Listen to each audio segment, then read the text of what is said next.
Picture Marcelo Bielsa, one of the most respected football minds on the planet, sitting motionless on his cooler as the final minutes disappear from the clock.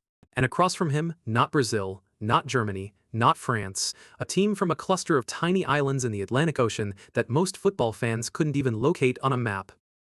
They are dancing, celebrating every clearance, throwing their bodies into tackles, playing as if history itself is standing on the touchline, watching Cape Verde, a nation of barely 500,000 people, holding Uruguay, two-time World Cup champions, and suddenly, the image that defines World Cup 2026 is not a superstar lifting a trophy, it's a football underdog refusing to be intimidated.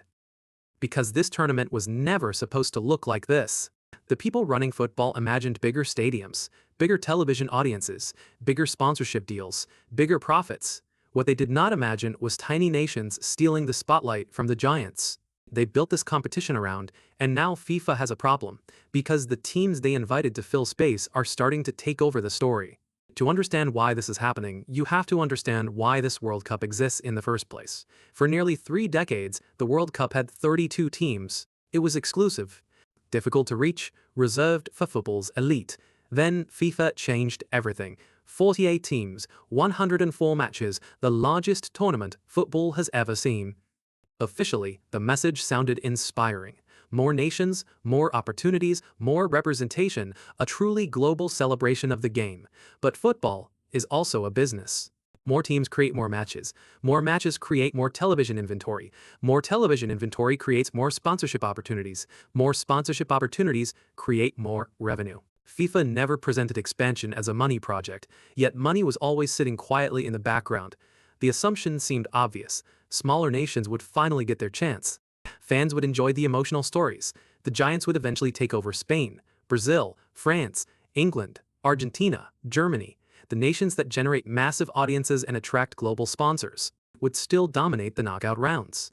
Everybody wins. The little teams get their moment. The giants deliver the blockbuster matchups. The broadcasters get the ratings. FIFA gets the money. That was the theory. The theory lasted less than a week. The first crack appeared when Cape Verde walked onto the field against Spain. On paper, the contest looked completely one-sided.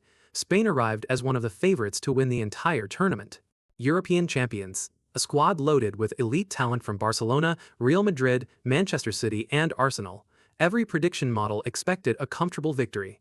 Cape Verde were simply supposed to participate. Instead, 90 minutes later, the scoreboard showed 0-0. Spain dominated possession. Spain created chances. Spain controlled territory. But Spain could not score. Cape Verde survived, 7 crucial saves from their goalkeeper, endless defensive discipline, relentless effort. Most observers dismissed it. One game, one lucky result. A debut performance fueled by emotion. Then came Uruguay, and suddenly the excuses disappeared. This time Cape Verde did not simply survive, they attacked. Kevin Pina stepped over a free kick and delivered a moment that will live forever in his country's football history. The ball flew past the goalkeeper. Cape Verde had scored their first World Cup goal. Uruguay eventually fought back and took the lead. The script seemed restored. The football aristocracy was back in control, but Cape Verde refused to accept their role. They equalized again. They kept attacking. They kept believing, and when the final whistle arrived, they had taken points from one of the most successful football nations on earth, not through luck, not through controversy, through courage and quality. The deeper you look into Cape Verde's story, the more extraordinary it becomes.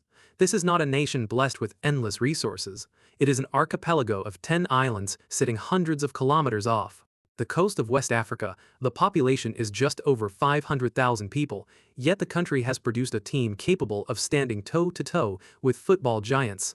Their qualification campaign was anything but easy. At one point, Cameroon dismantled them, 4-1. Many teams would have collapsed after a defeat like that. Cape Verde responded differently. They won 7 of their final 8 qualifiers. They finished above Cameroon. They earned their place. Their squad reflects a global diaspora, players developed in different countries, different leagues, different football cultures. Some were born thousands of miles from Cape Verde itself, yet when the World Cup arrived, they became one team, one identity, one mission. Suddenly, a nation that had never played a World Cup match was staring at a realistic path toward the knockout rounds. The story had evolved from a feel-good participation tale into something much bigger. People were no longer asking whether Cape Verde belonged. They were asking how far Cape Verde could actually go. If Cape Verde became the surprise contender, Curacao became the symbol of resilience. With a population of roughly 150,000 people, Curacao arrived as the smallest nation ever to qualify. For a World Cup, their opening match appeared to confirm every criticism aimed at the 48-team format. Germany scored 7 goals. The result was brutal. Critics immediately claimed victory. This was proof, they argued, that the expanded tournament had diluted the competition. Small nations did not belong on this stage. The experiment had failed. Then football did what football always does. It ignored the script. 6 days later, Curacao faced Ecuador, another opponent expected to win comfortably, another match expected to expose the gap in quality. Instead, the game ended scoreless. The hero was goalkeeper Eloy. Room save after save after save, he frustrated Ecuador for 90 minutes. By the final whistle, he had produced one of the greatest goalkeeping performances in World Cup history. Suddenly, Curacao had a point. Suddenly, the smallest nation in tournament history had become one of its biggest stories. They were no longer a punchline. They were proof that football can still surprise us. This is where the story becomes fascinating. FIFA's expansion did exactly what it was designed to do. It created more opportunities. The problem is that those opportunities are no longer benefiting only the giants. In the old format, one bad result could destroy an underdog's chances.